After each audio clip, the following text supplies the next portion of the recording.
Hello friends, welcome to my YouTube channel IES-GATEWiz। इस video में मैं नेशनल बिल्डिंग कोड 2016 के इंपॉर्टेंट प्रोविजंस को ब्रीफ में डिस्कस करूंगा। ये सीरीज का पार्ट 8 वीडियोस है। पुराने वीडियोस के लिए आप मेरे यूट्यूब चैनल की प्लेलिस्ट पे जाकर देख सकते हो।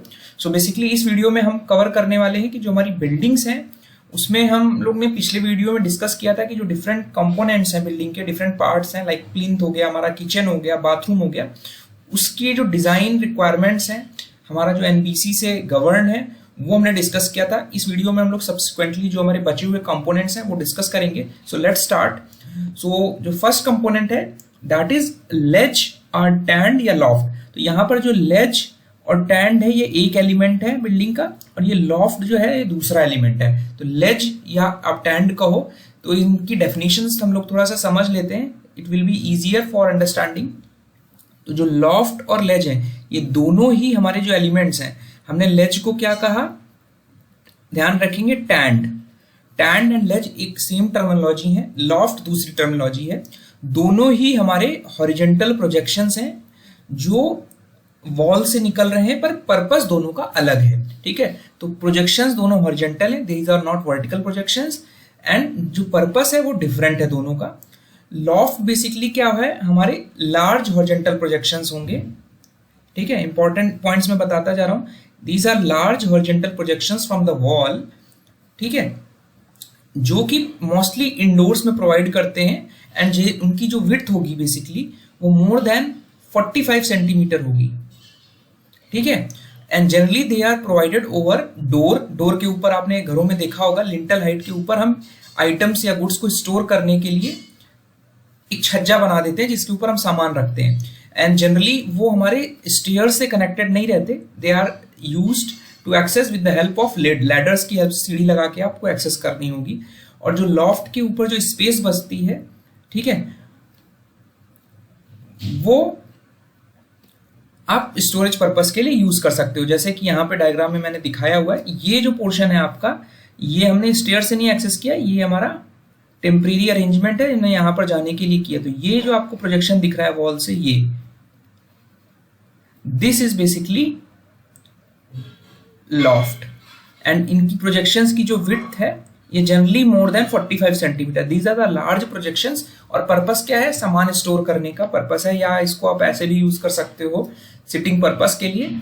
ठीक है, तो अब इनकी प्रोविजंस क्या होंगी कि हमारे इसकी जो आपकी हेडरूम होनी चाहिए, अगर आप प्रोवाइड कर रहे हो तो जो फ्लोर लेवल है उससे इसके बॉटम की जो क्लियरेंस है, जिसको हम लोग हेड रूम बोलेंगे, ये कितनी होनी चाहिए वो हम लोग अभी डिस्कस कर लेंगे। This is the head room, clear head room. और जो हमारे लेज या टैंड है, these are basically shelf like projections. ठीक है, तो ये जो आपको अरेंजमेंट दिख रहे हैं, 3 सेल्फ सपोर्टिंग अरेंजमेंट्स हैं जिसमें कोई भी वर्टिकल सपोर्ट नहीं है, रूम के अंदर हमने प्रोवाइड किया है। और जो पर्पस है generally for it act as a shelf. ठीक है, और जनरली ये जो प्रोजेक्शंस की थिकनेस है, it is less than 10 to 30 centimetre. ठीक है, यहाँ पे 1 मीटर लिखा है, but it is generally 10 to 30 centimetre. तो सेल्फ की जो विड्थ है वो कम है, साथ ही साथ जो पर्पस है वो अलग है। ठीक है, तो अब जो इसका हेडरूम होगा, जैसे नीचे वाले का जो मिनिमम हेडरूम है हम उसके रिस्पेक्ट में बात करेंगे। तो ये जो प्रोविजंस है ये हमारे एनबीसी ने गवर्न किया है और बोला है कि जो आपको मिनिमम हेडरूम रखना है लॉज के लिए या लॉफ्ट के लिए, लेज या लॉफ्ट के लिए, वो मिनिमम 2.2 मीटर रखना है। ठीक है, जो क्लियरेंस है। और जो मैक्सिमम हाइट है ऑफ लॉफ्ट की, ठीक है, ये लॉफ्ट की बात कर रहा है, लॉफ्ट की जो मैक्सिमम हाइट है वो आपकी 1.5 मीटर है। ठीक है, तो अगर ये डायग्राम देखें हम लोग, 1 सेकेंड, दिस वन, यहां पर अगर हम लोग लॉफ्ट की हाइट देखें तो मिनिमम जो लॉफ्ट की हाइट होनी चाहिए वो मैक्सिमम 1.5 मीटर से ज्यादा नहीं होनी चाहिए। ठीक है, उसके बाद जो साइज है, साइज कोड ये कहता है कि अगर हैबिटेबल रूम है, ठीक है, तो उसमें जो लेज या लॉफ्ट का एरिया है, area covered should be less then 25% of floor area. जो भी उस फ्लोर का एरिया है उससे 25% एरिया उसका ज्यादा नहीं होना चाहिए, जो हम लेफ्ट या लेज प्रोवाइड कर रहे हैं।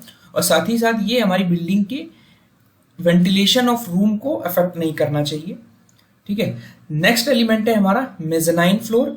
मेज़नाइन फ्लोर की अगर हम डेफिनेशन पे जाते हैं, मेज़नाइन फ्लोर बेसिकली एक हमारा मिडिल फ्लोर है, ठीक है। सपोज आपका एक ये सीलिंग है, एक ये आपका फ्लोर है, ठीक है, ये हमने देख लिया। इसके बीच में हमने एक फ्लोर कंस्ट्रक्ट कर लिया जिसका हमने इस रूम से एक्सेसिबिलिटी स्टेयर से थी, ठीक है। तो जो ये वाला फ्लोर है, this is a middle floor, जो सीलिंग और ग्राउंड फ्लोर के बीच में एक्स्ट्रा स्पेस जनरेट करने के लिए हमने प्रोवाइड किया है, लाइक दिस इज ये जो आप दिख रहा है, this is a mezzanine floor, जिसको हम अलग अलग तरीके से इसको यूज कर सकते हैं, ठीक है। तो प्राइमरी पर्पस है कि हमें एक एक्स्ट्रा स्टोरेज स्पेस यूज हो जाएगा, मिल जाएगा, जिसमें हम स्टोरेज के लिए भी यूज कर सकते हैं। तो जैसे हमारी ये वाली बिल्डिंग है, यहाँ पे इसको हम स्टोरेज ऑफ मटेरियल के लिए यूज कर रहे हैं, तो ये फ्लोर जो है ये हमारा मेज़नाइन फ्लोर है। लेकिन आप अगर इसको लिविंग रूम में प्रोवाइड कर रहे हैं, ये हमारा कोई मान लेते हैं लिविंग रूम है ये, तो यहाँ पे जो ये फ्लोर है it is acting as a mezzanine floor. तो लिविंग रूम में आपने ये फ्लोर प्रोवाइड कर दिया। तो मिनिमम हाइट जो है हमारी 2.2 मीटर है यहाँ पर भी, ठीक है। और जो फ्लोर का मिनिमम साइज है, अगर आप उसे लिविंग रूम के लिए यूज कर रहे हो, मेज़नाइन फ्लोर का जो मिनिमम एरिया होना चाहिए, मिनिमम साइज होना चाहिए, बिकॉज आप इसको लिविंग एरिया की तरह यूज कर रहे हो, तो उसका एरिया 9.5 स्क्वायर मीटर से ज्यादा होना चाहिए। और साथ ही साथ मान लो आपके 3 फ्लोर्स थे, आपने यहाँ पे भी मेज़नाइन फ्लोर दिया, यहाँ पे भी दिया और यहाँ पे भी मेज़नाइन फ्लोर दिया, तो इन सबका एग्रीगेट एरिया जो होना चाहिए, aggregate area of mezzanine floor shall be less than 1/3 of the जो प्लिंथ एरिया है बिल्डिंग का, उससे हमारा एक्सीड नहीं करना चाहिए। तो total aggregate area should be less than 1/3 of the total plinth area of the building. अब ये कुछ रिक्वायरमेंट्स हैं जब आप किसी भी बिल्डिंग या कंपार्टमेंट में मेज़नाइन फ्लोर बना रहे हो, तो अगर स्टैंडर्ड ऑफ लिविंग रूम आपको मेंटेन करना है तो लाइटिंग और वेंटिलेशन प्रॉपर होना चाहिए और मिनिमम एरिया 9.5 स्क्वायर मीटर होना चाहिए, वेंटिलेशन इफेक्ट ना हो। साथ ही साथ हमारे जो मेज़नाइन फ्लोर्स हैं उनको फिर आपको स्मॉल कंपोनेंट्स या कंपार्टमेंट्स में डिवाइड नहीं करना है, और ये ध्यान रखना है कि मेज़नाइन फ्लोर को कभी भी या उसका कोई भी पार्ट हम किचन के फॉर्म में यूज ना करें, शुड नॉट बी यूज, ये स्ट्रिक्टली मना करता है। साथ ही साथ कि in no case shall a mezzanine floor be closed so as to make it liable to be converted into unventilated compartment। तो unventilated compartments नहीं हो सकते हैं, मतलब उसको क्लोज नहीं करना है आपको मेज़नाइन फ्लोर को, it should be open, it's basically cut out in a living room या other than living room. Next जो एलिमेंट है वो है हमारा, जो बिल्डिंग्स में जब हम स्टोर रूम प्रोवाइड करते हैं, रेजिडेंशियल बिल्डिंग में भी अगर मान लें, तो जो हाइट है स्टोर रूम की वो मिनिमम 2.2 मीटर होना चाहिए, minimum height should be 2.2 metre, ठीक है। और जो साइज है स्टोर रूम का वो मिनिमम, अगर हम रेजिडेंशियल बिल्डिंग में प्रोवाइड कर रहे हैं, उसका जो साइज है it should be more than 3 square metre. Height 2.2 metre हो गई और जो साइज हो गया 3 स्क्वायर मीटर से ज्यादा होना चाहिए।